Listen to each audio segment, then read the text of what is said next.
Bismillah. Oulou, le grand chien jaune, fut alerté le premier. Il se dressa, le museau frémissant, les pattes écartées, l'aube d'été découpait sur le ciel les contours de la colline au-dessus du village. Près de lui, son maître, le jeune Pilik, dormait devant sa hutte, inconscient du danger. Car il y avait danger. Cela, le chien en était assuré par son instinct animal. Une menace se précisait, d'autant plus effrayante qu'elle ne provenait ni d'homme ni de bête. Une force mystérieuse et malfaisante allait se déchaîner. Oulou, la queue entre les pattes, le poil hérissé, se mit à hurler à la mort. Bientôt, les autres chiens du village lui répondirent, entremêlant leurs sinistres plaintes. Alors venu des profondeurs obscures de la terre, retentit le premier grondement. Pilik s'éveilla en sursaut, chercha son arc à tâtons, se mit debout. Il sentit le sol bouger sous ses pieds. Une terreur sans nom s'empara de lui, le paralysa. La terre tremblait, une avalanche de rochers dévalait la colline, écrasant les huttes situées près du ruisseau. Celui-ci bouillonnait, sortait de son lit, s'épandait en nappes folles. La terre tremblait de plus en plus fort. D'énormes bruits de fractures et d'écrasement emplissaient l'air. Les arbres s'abattaient. Des hommes, des femmes, des enfants au comble de l'épouvante sortaient de leurs abris inutiles, couraient au hasard, s'agenouillaient, tombaient. Une pluie de pierres et de débris s'éparpillait au sol, avec d'horribles craquements. Un grand pin se mit à pencher à la droite du garçon. Celui-ci eut juste le temps de faire un bond de côté avant que la masse de bois et de feuillage aigu ne s'effondre, le manquant de peu. Matalik, appela Pilik d'une voix tremblante. Il se mit debout, mince silhouette d'adolescent à peine sorti de l'enfance. De la main gauche, il écarta de son front des mèches rebelles. Sa main droite tenait l'arc en bois d'if qu'il venait de ramasser, son bien le plus précieux. Les grondements du sol avaient cessé. Élevant la voix, il appela encore son père. Matalik. Le vieil homme dont la hutte pourtant était intacte, toute proche, ne répondait pas. Il était impossible que la colère de la terre ne l'ait pas réveillé. Le garçon se précipita. Il ôta le panneau de branchage qui fermait la hutte paternelle. Matalik, assis dans le lit de feuilles, épongeait son visage ensanglanté. Bouleversé, Pilik mit un genou en terre. Il fut rassuré par un sourire et quelques mots.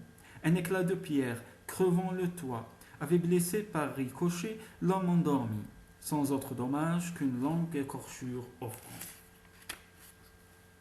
Ataïtaouedou, dirent ensemble le père et le fils. C'était la formule d'action de grâce, prononcée dans le vieux langage qu'ils étaient seuls à connaître en ce pays.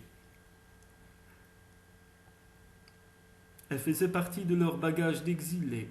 La mère terre s'est mise encore en colère, dit Pilik. Matalik acquiesça d'un air sombre. Plusieurs hivers auparavant, une secousse du sol avait déjà éprouvé le village. 3 chasseurs et 2 femmes en étaient morts. Viens, dit le père, allons aider. Ils sortirent de la hutte dans le brillant matin de printemps. Ce qu'ils virent les fit frissonner. Le verdoyant plateau où s'élevait la veille encore le rang régulier des huttes avait changé d'aspect. Crevassé, bosselé, hérissé de pierres et de rocs, il était imprégné d'une boue rougeâtre. Le ruisseau détourné s'épandait en flaques troubles. Des villageois désemparés erraient çà et là. Appelant leurs familles, les sinistrés essayaient de rassembler ce qu'il leur restait de bien. Les pots, les armes, les flèches. Par endroits, la boue et les pierres avaient tout englouti. Les femmes pleuraient, les enfants hurlaient. On voyait plusieurs corps étendus. Un garçon, le pied coincé dans une fissure du sol, appelait au secours. Matalik jugea la situation d'un coup d'œil. Cette catastrophe paraissait moins grave que la précédente. Quelques huttes détruites, le foyer central démoli, aucun des gisants ne semblait avoir perdu la vie. Par chance, le chef et les chasseurs, le sorcier même, étaient partis pour une lointaine expédition. Cela, sans doute, leur vaudrait d'être épargnés. Mais une telle chance possédait son revers. Celui qui commandait en l'absence du chef Abani était son frère Atak, un homme coléreux, envieux, incapable. Seule l'affection fraternelle en avait fait le second maître du village. Viens, Pilik, répéta Matalik.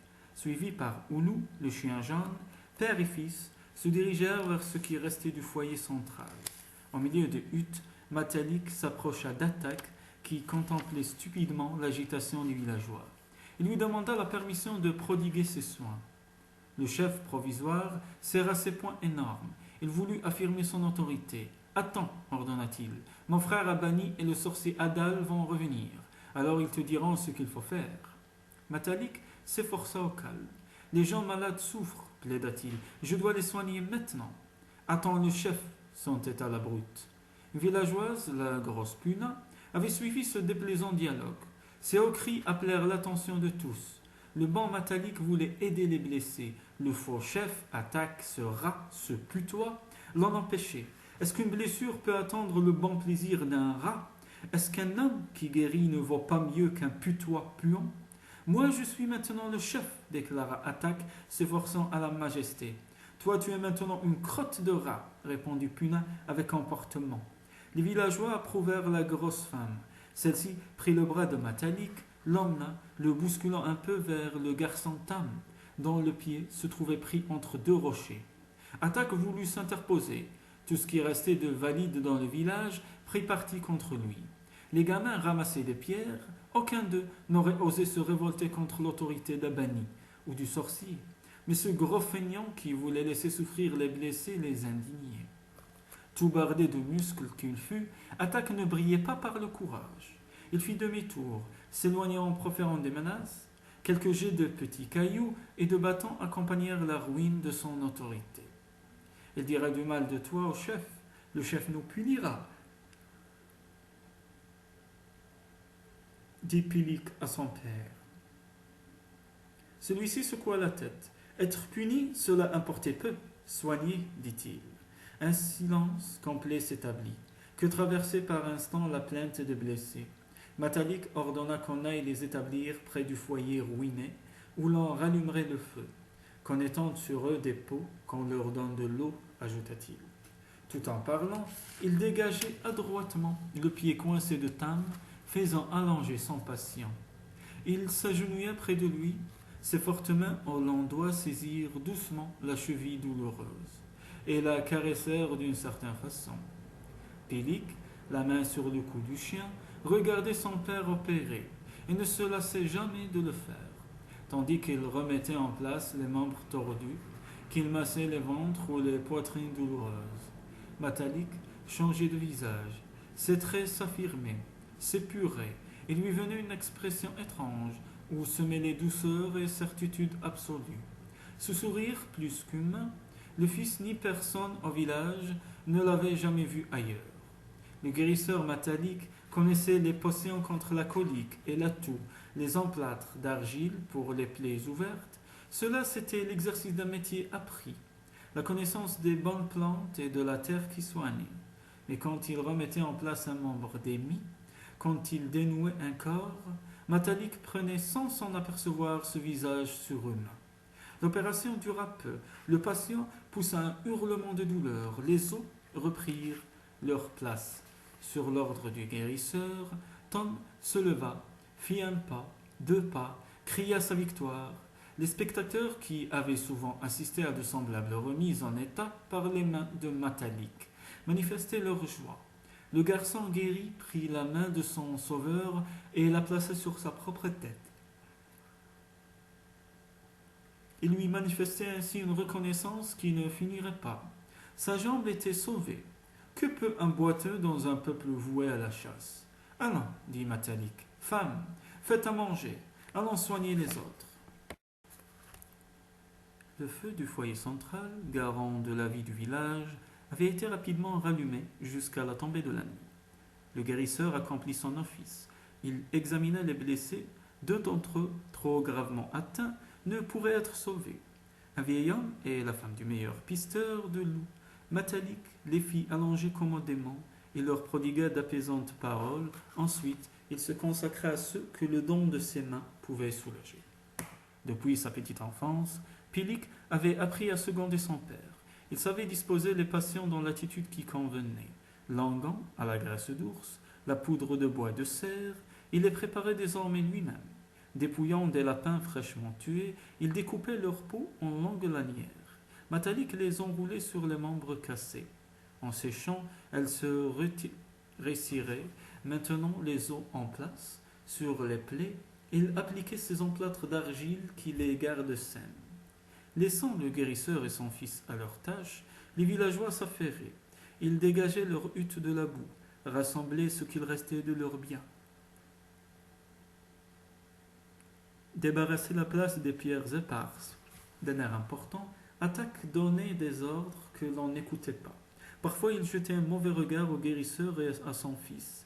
Jaloux de sa popularité, il redoutait le pouvoir de cet homme.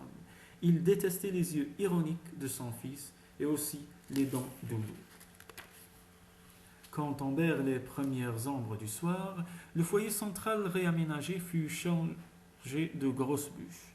Les femmes avaient préparé un bon repas. Oiseaux et lapins rôtis, baies et racines bouillies ou grillées, chacun s'assit près du feu. Matalik éclaira ses bras fatigués. Le dîner, contrairement à l'habitude, ne dura pas longtemps. Chacun se retira sauf le gardien du feu. Celui-ci dormait près du foyer, l'alimentant de temps en temps. Il fallait maintenir à distance les animaux prédateurs, les chacals surtout, mauvais frères des chiens. La lune était pleine.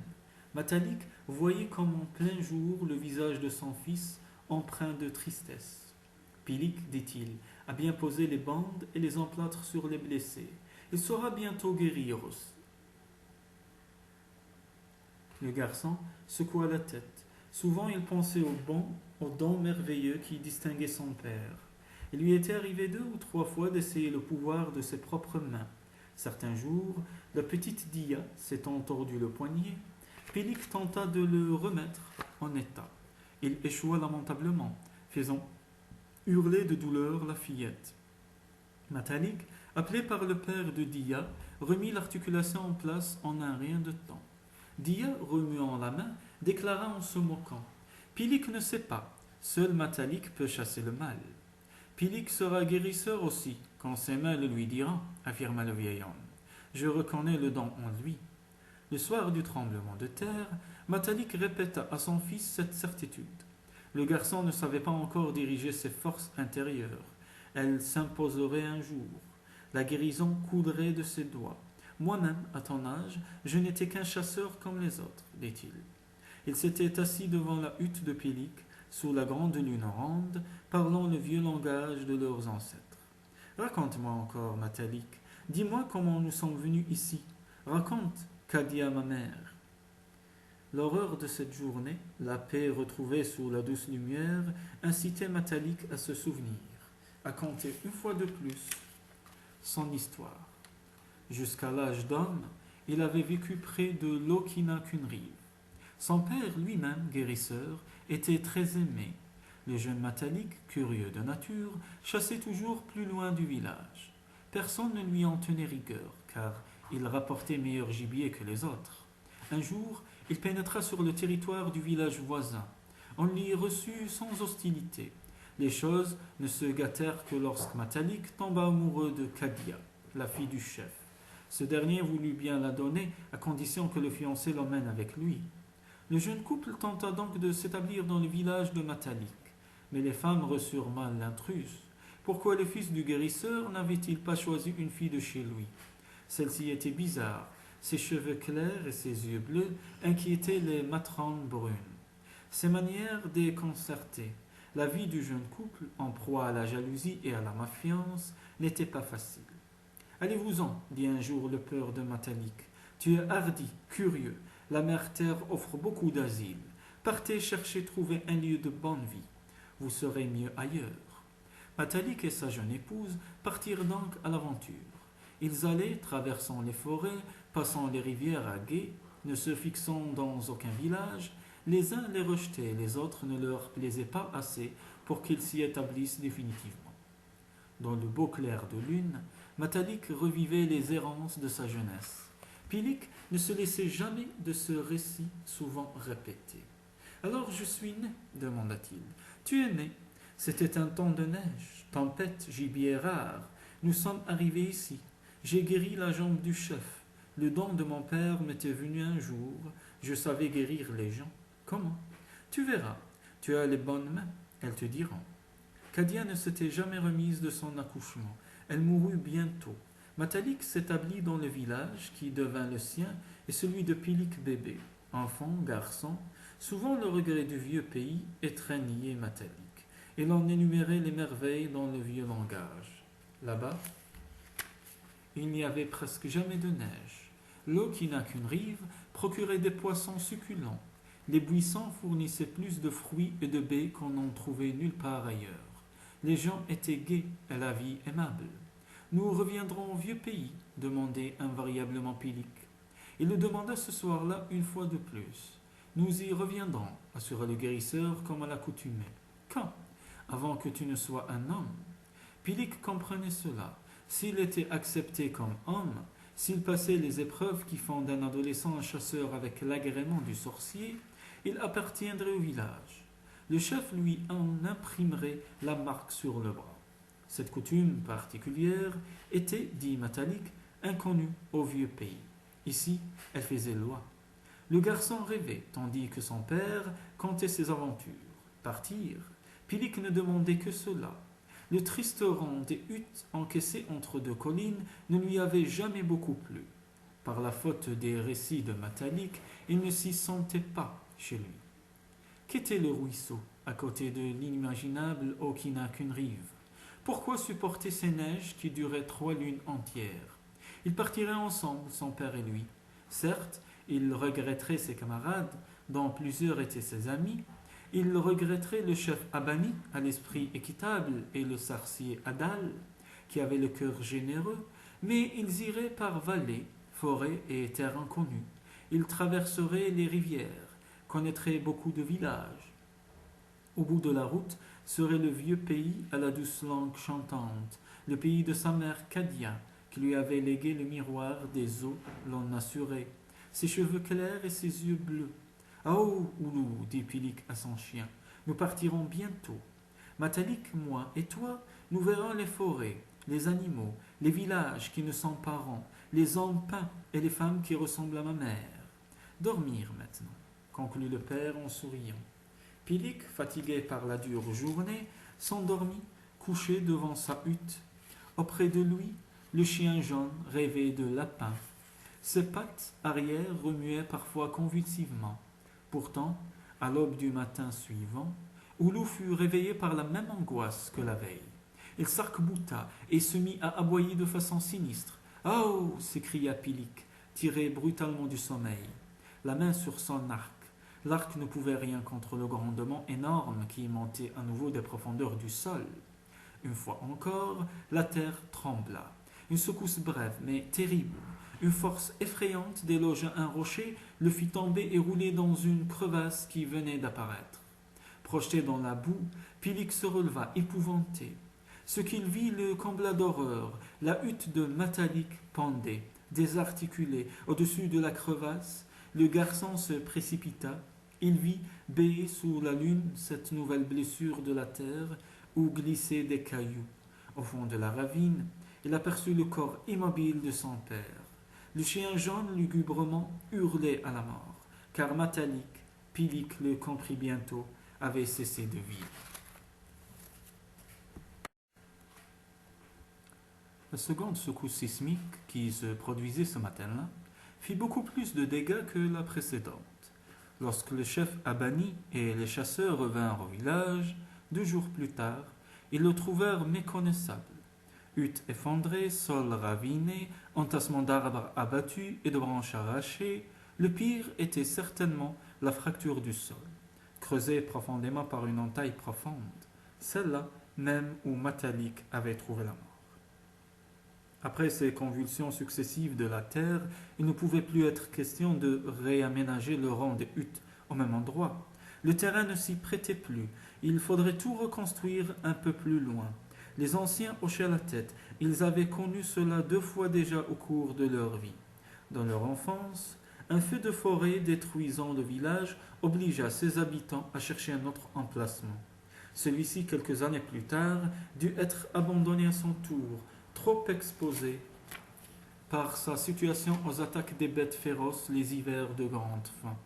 Cette fois encore, la colère des rochers avait fait des morts. De nombreux blessés, ces derniers, hélas, ne pouvaient plus compter pour les guérir sur les bonnes mains de Matalik. Les défunts furent inhumés selon les rites en position assise, face au soleil levant. Désespéré, Pilik pleurait son père bien-aimé. Il revint à la cabane en ruine, se coucha par terre en sanglotant. Matalik, répétait-il dans un profond désespoir. Comme il se sentait abandonné, il se rendait compte de la profondeur de sa solitude. Matalik et lui s'aimaient d'un amour exclusif. Les villageois, depuis leur arrivée, n'avaient jamais tenu pour frères ces étrangers venus de loin. De leur côté, père et fils ne cessaient de vivre en pensée dans le vieux pays, leur patrie, d'en évoquer les merveilles perdues. Le pays de mes pères, dit Pilik. Il se leva d'un banc, regarda le ciel. Un éclair de joie balayait son chagrin. Sa décision était prise. Rester là, émigrer avec les villageois vers un nouveau site? Non.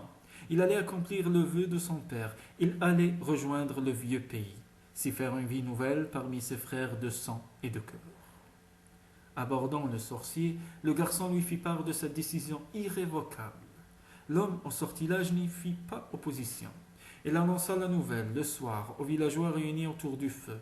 Pilik allait les quitter, revenir par mont et par veau à la terre de ses ancêtres. Les chasseurs secouèrent leurs têtes hirsutes d'un air résigné. Cela leur était bien égal. Il leur semblait plus grave d'avoir vu parents et amis morts ou blessés dans le désastre. Pilik n'était rien pour les chasseurs. Il le prenait pour l'un de ces adolescents vantards et maladroits qui se croient les égaux des hommes. Qu'en réalité, il se montra modeste et que son adresse à l'arc fut exceptionnelle.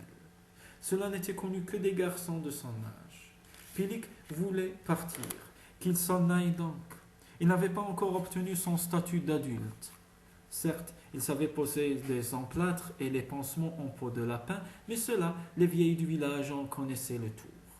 Ah, s'il avait su guérir comme son père, on l'aurait empêché de partir. Mais ce presque homme, aux cheveux trop clairs, aux yeux bleus insolents, qu'il aille donc chez les autres, si telle était sa décision. Une seule voix s'éleva pour protester, celle d'Attaque. Il déclara que le village comptait bien peu de jeunes gens, les nourrissait tant depuis leur petite enfance pour les laisser partir quand ils allaient devenir utiles. Pilik devait rester mettre ses forces au service des siens. Les chasseurs grognèrent leur désapprobation. Sans être tout à fait un étranger, Pilik n'appartenait pas à la communauté par les liens du sang. Il pouvait choisir quant à ce qu'il devait au village, ajouta Adal avec force. Les bienfaits prodigués par Matalik l'avaient payé depuis longtemps. Il partira puisqu'il le veut, déclara le chef Abani. Attaque protestait à peine. Seule sa volonté de contredire l'avait poussé à s'opposer au départ du garçon. En fait, il était bien content d'être débarrassé de ce bizarre insolent et de son chien jaune. Alors qu'on ne lui donne rien, nous n'avons pas de trop, conclut-il pour avoir le dernier mot. Ainsi approuvée, la décision de Pilik fut accueillie avec moins d'indifférence par ceux qui le fréquentaient quotidiennement. Les femmes l'aimaient pour sa gentillesse, sa bonne humeur. Les vieilles surtout l'appréciaient et les aidaient sans qu'on ait à l'en prier. Portant le bois, les fardeaux lourds, expert déjà en petite chasse, il n'était pas avare de lapins, d'oiseaux, de menus gibier. Quant à ceux de son âge, il se partageait en deux clans. Ceux qui l'admiraient, ceux qui le jalousaient. Le premier vantait son adresse et son agilité, qui le rendaient supérieur à tous dans les exercices du corps. Son incroyable habileté à poser des pièges les émerveillait. Personne ne le surpassait à la course, au grimper, à la fronde, à l'arc. Les autres le détestaient pour les mêmes raisons, parce qu'il se montrait le meilleur. Ceux-là, peu nombreux à vrai dire, se réjouissaient secrètement de son départ annoncé. L'un d'eux, fils d'Attaque, ayant de qui tenir, osa dire tout haut qu'il serait content d'être débarrassé de ce prétentieux. Une belle raclée, administrée par Tam et son cousin Brom, lui fit regretter d'avoir mal parlé. Les filles aussi manifestèrent du regret, Dia surtout, la petite dont Matalik avait guéri le bras. Elle aimait beaucoup Pilik. Son sourire lui paraissait éclatant comme le soleil. Qu'il ne la préféra pas à ses compagnes l'agaçait parfois. Il lui en venait des colères qu'elle passait en injuriant Pilic, et que désarmait bientôt le rire de celui-ci. Chasseur excepté, tous aimaient en lui son rire à grand éclat. Il semblait provenir d'un gosier plus grand que le sien. Il retentissait, roulait, cascadait, balayant aussitôt tristesse et mauvaise humeur. Ne plus entendre le rire de Pilic, voilà qui semblait impossible à ses amis, voilà qui faisait verser des larmes à Dia en cachette, au fond de la hutte familiale. Poussé par sa bonne nature, Pilic décida de ne pas partir tout de suite. Quelque envie qu'il en eut, il aida d'abord les villageois à déménager vers le nouvel emplacement du village. Adal remarqua cela, il y fut sensible. Le garçon porta sur son dos, en plusieurs voyages, le maigre bagage des familles sans père, des vieux sans appui. Il le fit tout naturellement, car son cœur était bon, et aussi parce que Matalik l'avait élevé dans ce principe. Aider les autres est nécessaire si l'on veut que les autres vous aident. La seconde partie de ce précepte se trouva vérifiée quand le moment du départ arriva. L'ancien emplacement du village avait été vidé de tout ce qui pouvait servir. Les provisions, les armes, les outils et les pots sont tassés sur la butte où seraient construites les nouvelles habitations. Le futur foyer commun, déjà délimité par de grosses pierres, flambait haut et fort. Je m'en vais au prochain soleil, dit Pilic à Tam. En peu de temps, la nouvelle fut connue de tous. Les témoignages d'amitié maladroits émurent le garçon. Il recevait des bourrades affectueuses de ses camarades et des cadeaux. La grosse Puna lui donna des araignées confites dans la graisse, mais très recherchées. Celui-ci offrait un couteau de pierre, celui-là sa meilleure fronde. Tam lui fit don d'un bonnet en peau de rat auquel il tenait beaucoup. Les présents affluaient. Pilic dut s'interposer. Un voyageur peut-il se charger de choses inutiles? Il calma les élans généreux, n'acceptant des gens que des babioles. D'autres gestes touchèrent le cœur de Pilic. Dia se serra contre lui, nouant ses bras autour de sa taille. Le vieil Arost, qui tenait à peine debout et ne possédait rien, vint lui dire à voix basse un secret pour tuer les loups. Il en avait oublié la moitié, se trempait dans le reste, absurde et inefficace. Et il avait si souvent rabâché que personne ne l'ignorait. Arost était heureux de donner à Pilic ce somptueux cadeau. Le garçon, tout ému, frotta son front contre celui du vieillard.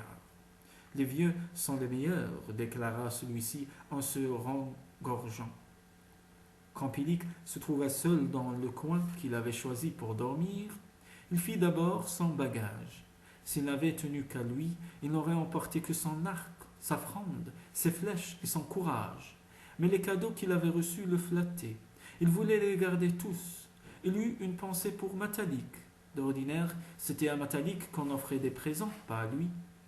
S'en aller est bon, dit-il à Oulou. Le grand chien jaune grogna en étirant ses pattes. Pilic éclata de rire, ce rire inimitable qui étonnait les gens, les forçait à la gaieté. Cette nuit-là, pourtant, ceux qui l'entendirent n'eurent pour la plupart qu'un soupir de regret.